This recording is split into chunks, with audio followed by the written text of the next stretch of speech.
Let's go. And we back, bro. We back, bro. We switching it up. We going from Club Shay Shay to the Nightcap. To the Night Kizzy. Hey, listen.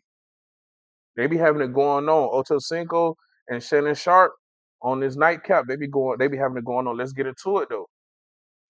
Fourth Thunk here. Don't forget to hit that subscribe button to join the fastest growing community on YouTube. Remember, Nightcap doesn't happen without you. So please subscribe or you're going to make Ocho cry.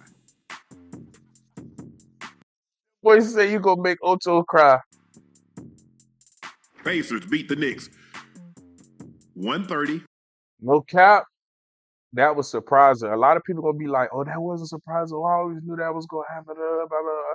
Shut up. That was surprising. 121 to take a 3-1 series lead. They head back to MSG, advanced to their first NBA Finals since 2000. The first player in NBA. What? They going, bro, their first, bro, playoff lead since 2000? What have them boys been doing? NBA history with a triple-double and 0 turnovers in a conference finals. It's tough. That's tough. Tyrese Haliburton. We talked about Ocho the other night. He needed to be more aggressive. That was not aggressive what he had the other night. Yes, sir. Tonight, he had 15 in the first quarter. He had 20 in the first half. I say, now this is the Tyrese Haliburton that I wanted to see in Game 3. But it doesn't matter. He showed up tonight. Tyrese pressure though, bro. A lot of people be sleeping on Tyrese, bro. Y'all need to get this man his props, dog. Like, stop playing with Tyrese. 32 points, 15.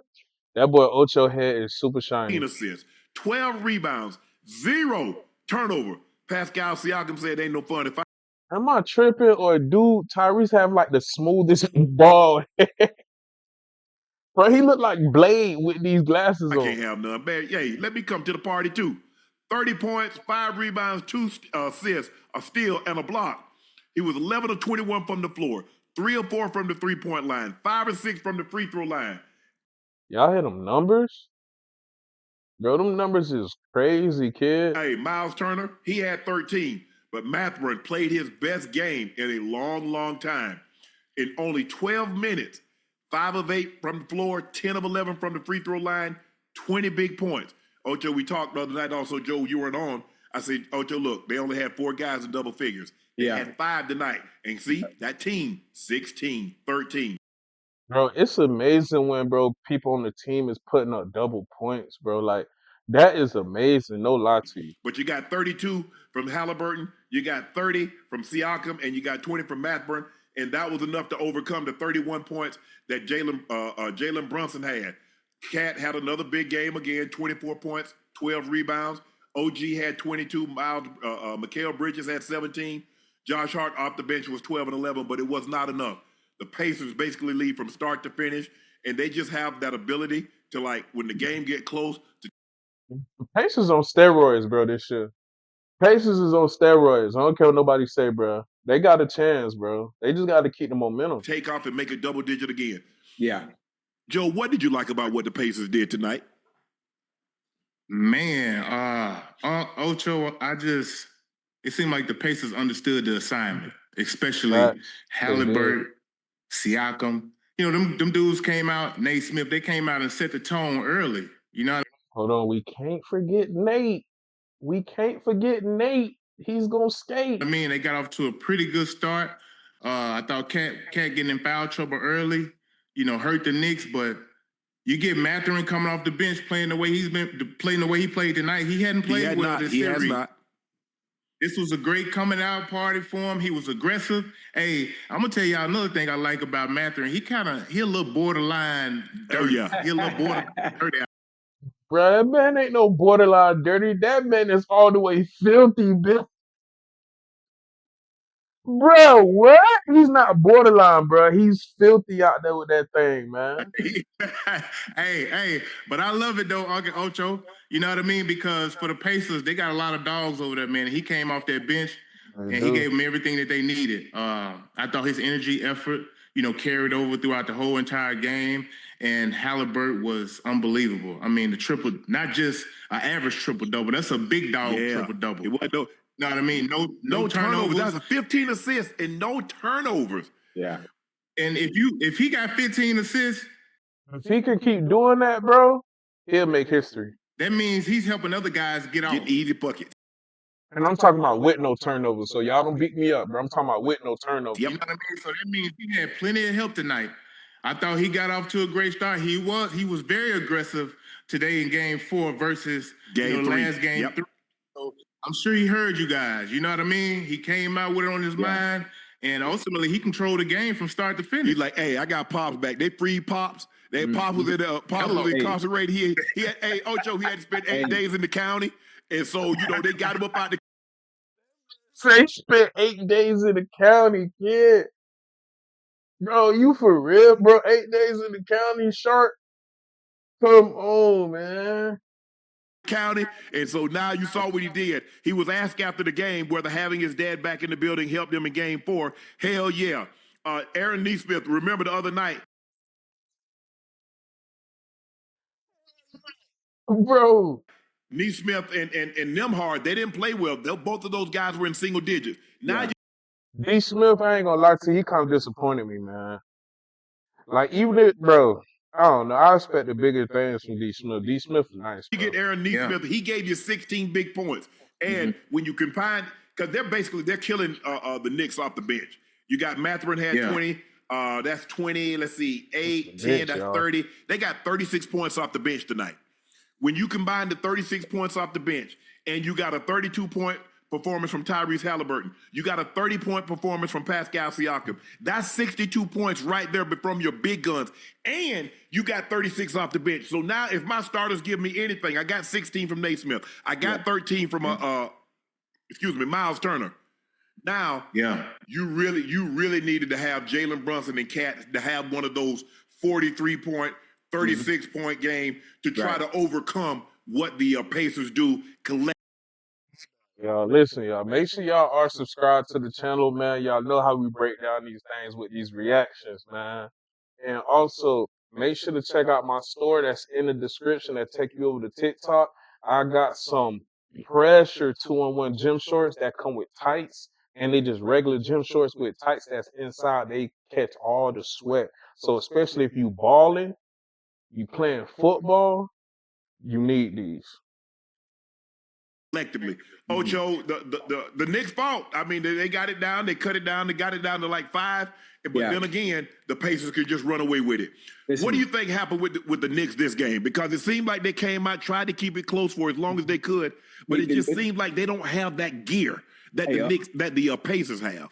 They don't have the gear, and they also don't have the consistency off the bench. Jalen Brunson has to be on point. Cat, you got to stop with the dumb fouls. I'm looking at Cat. They were fouling every other minute, bro.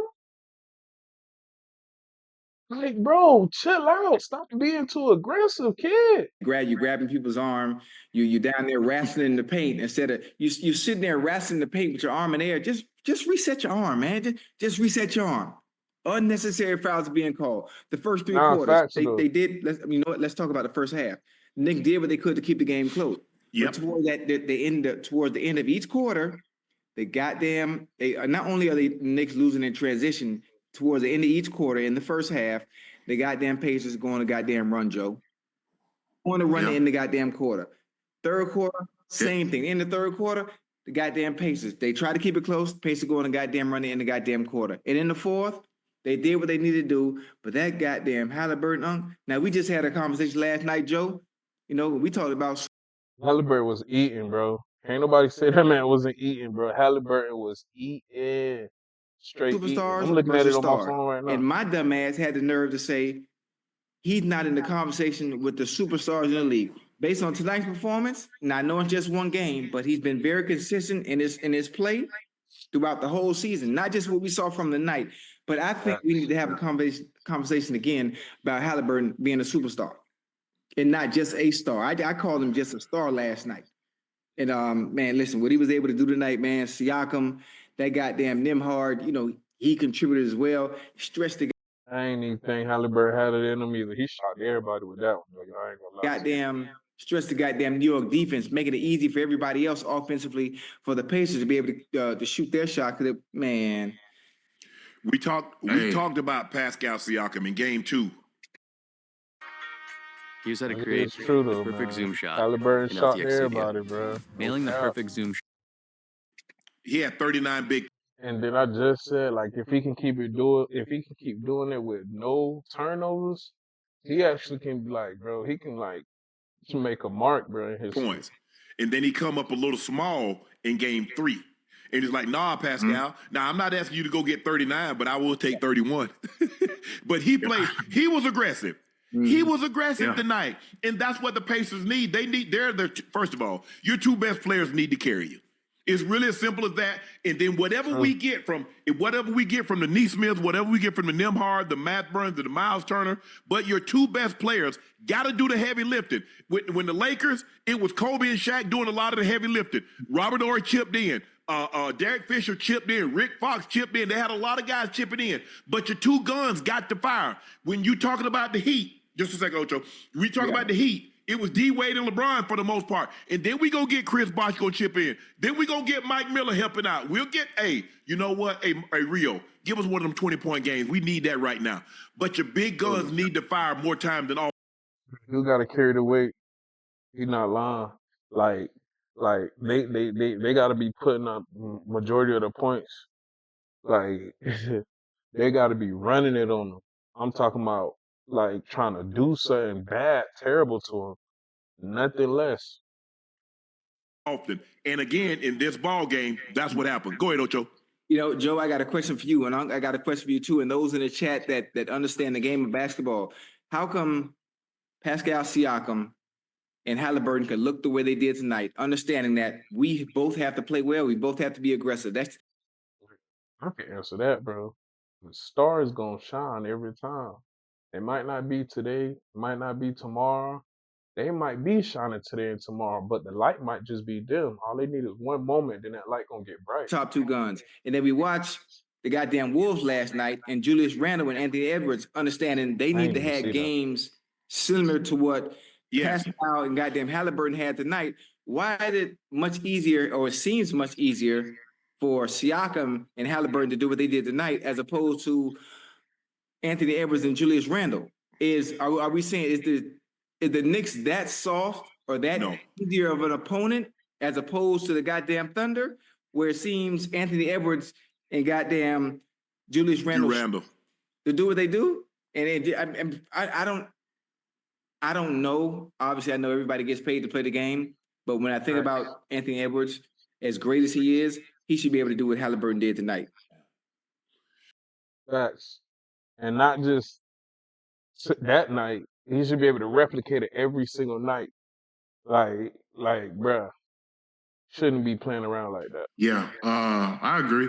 I think Anthony Edwards and Julius Randle, especially Anthony Edwards, because they corralling and trapping him so much, making him give up the ball, he got to pick his spots a lot faster, Uncle Ocho. You know what I mean? Like, and be a little bit more aggressive. Not too aggressive, but be a little bit once you get a crease, you got to go on the task because they sitting. One thing they not gonna do, they not gonna let him play. So yep, he making the right play, he getting off the ball, he getting other guys involved, but they doing what they want as far as holding him to where he's not that effective offensively, to where he's not like they really target him that game. They really target him. They shot it. They shut bro down. Like they wasn't even trying to let bro even get out. Exploding. Okay, cool. If McDaniel's gonna beat us, we're gonna let him beat us. If these other guys gonna beat us, we're gonna let them. But we not. See, they targeted bro for a reason, bro. They shut bro down. I can't even lie. I'm not gonna let you play this series. But back to the Knicks and Pacers. They not lying though. Could surely shut bro down. I think the pace is just it was too fast for the Knicks to start the game. 1-1. They can't keep up with that pace, man. They look good that first half, that first quarter, second quarter. Bruh, they got they behind beat down second half. But I knew at some point it would catch up to them. And to start the third quarter, they come out here just careless mistakes that the Pacers made them pay for. They went on a 13-0 run that quick. Next thing you know, now they're in an uphill climb.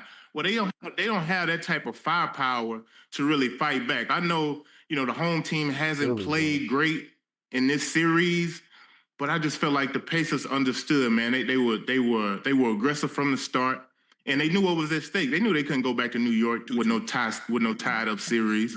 So they played like it tonight. Hey, look, we got to get Nate Smith a lot of credit too, man. I know we all done dealt with injuries throughout our career, and when you roll that ankle and the side of that ankle sit on that flow like that, hey man, that's tough to come. That's tough to compete with. You know what I mean? I don't know if they shot him up. That happened to me when I was playing football in high school, man. He came back strong. But hey, y'all, man, we finna go ahead and wrap this up, man. I just want to go ahead and catch the first half of this, y'all. As I said, man, make sure y'all are subscribed to the channel. Check out my store. Link is in the bio. In the description, my bad, y'all. I'm at work with it. I had to do a little something for y'all. As I said, be ready for that milk to get thrown on the boy. I'ma holler at y'all. Peace out.